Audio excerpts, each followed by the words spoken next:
আবহাওয়ার আরো বিস্তারিতভাবে আমরা তথ্য জানবো। আমাদের দুই প্রতিনিধি আমাদের সঙ্গে রয়েছেন, নয়ন ঘোষাল এবং নকিবউদ্দিন গাজী আমাদের সঙ্গে রয়েছেন। শক্তি হারিয়ে এখন সাধারণ নিম্নচাপে রিমাল পরিণত হয়েছে, আর বাংলাদেশের ঢাকার কাছে তার অবস্থান। আবহাওয়া দপ্তরের পূর্বাভাস ছিল যে দক্ষিণবঙ্গের আকাশ আজ থেকেই পরিষ্কার হবে এবং উত্তরবঙ্গে আজ থেকে সব জেলায় ভারী বৃষ্টির পূর্বাভাস দিয়েছিল আলিপুর আবহাওয়া দপ্তর। আর ঠিক কি জানাচ্ছে হাওয়া অফিস আমরা জানবো। অয়ন ঘোষাল রয়েছেন আমাদের প্রতিনিধি সরাসরি আমাদের সঙ্গে। অয়ন,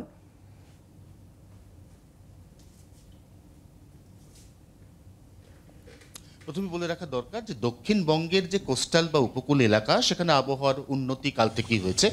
দক্ষিণবঙ্গের যে গাঙ্গেয় দক্ষিণবঙ্গ বা পশ্চিমাঞ্চলের এলাকা সেখানেও আর কয়েক ঘন্টার মধ্যে বা বলা ভালো সকাল 11টা থেকে 11:30টার মধ্যে আবহাওয়ার লক্ষণীয় উন্নতি হবে। আমরা কলকাতায় দাঁড়িয়ে রয়েছি, আমরা ইতিমধ্যেই আকাশে রোদের দেখা পাচ্ছি। তবে হ্যাঁ, রোদের পাশাপাশি মাঝে মধ্যে এই আকাশটা আংশিক মেঘলা হচ্ছে, কারণ এখনো পর্যন্ত এই ঘূর্ণিঝড় রিমালের ছেড়ে যাওয়া প্রচুর জলীয় বাষ্প, অর্থাৎ এই মুহূর্তে কলকাতার আকাশে জলীয় বাষ্পের পরিমাণ প্রায় 92% এখনই, অর্থাৎ ঘড়ির কাঁটায় যখন সবেমাত্র সকাল 7:30 বাজে।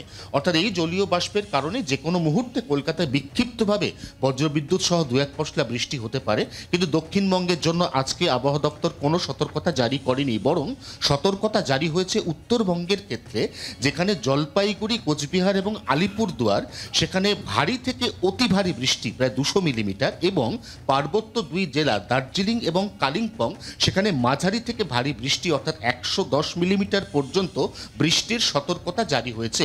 বৃষ্টি যখন হবে তখন সেখানে 40 থেকে 50 কিলোমিটার বেগে দমকা ঝোড়ো হাওয়া বইবে।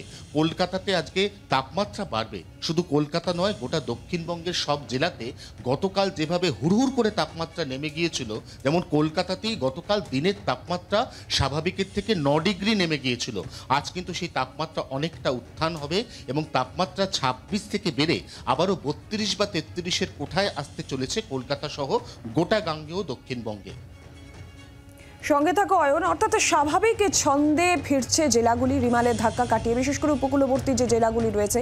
এবং গতকালকে আমরা যেই ছবি দেখেছিলাম ডায়মন্ড হারবার সহ 2 24 পরগনা, সেখানেও কিন্তু প্রবল ঝড় এবং আবহাওয়া ধীরে ধীরে পরবর্তীতে উন্নতি হয়।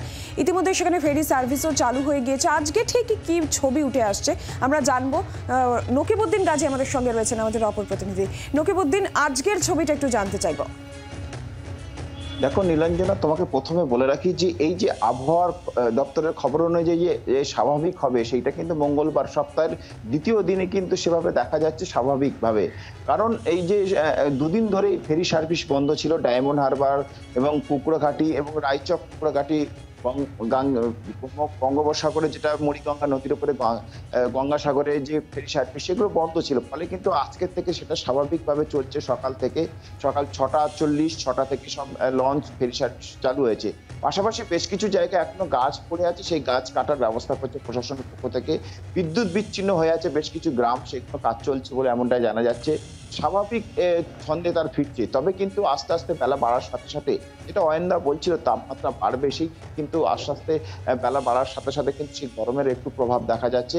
কিন্তু আকাশ ঝলমলে এবং নদীর যে গতিবিধি এবং স্বাভাবিক, সেটা কিন্তু অন্যান্য বারে যেরকম স্বাভাবিক থাকে সেটা স্বাভাবিক আছে। পাশাপাশি যারা নিত্যযাত্রীরা যারা ছিল, তারা বিভিন্ন জায়গা থেকে আটকে পড়েছিল, তারা কিন্তু আজকে তারা তাদের গন্তব্যস্থলে পৌঁছানোর যে যানবাহন আছে, সেই যানবাহনে তারা ব্যবহার করছে। পাশাপাশি এই যে রিমেলের যে ঝড়, সেই ঝড়ের তাণ্ডবে বেশ কিছু জায়গা ঘর ভেঙে গেছে বা তাদের ঘরে চাল উড়ে গেছে, সেগুলো সারানোর ব্যবস্থা চালাচ্ছে।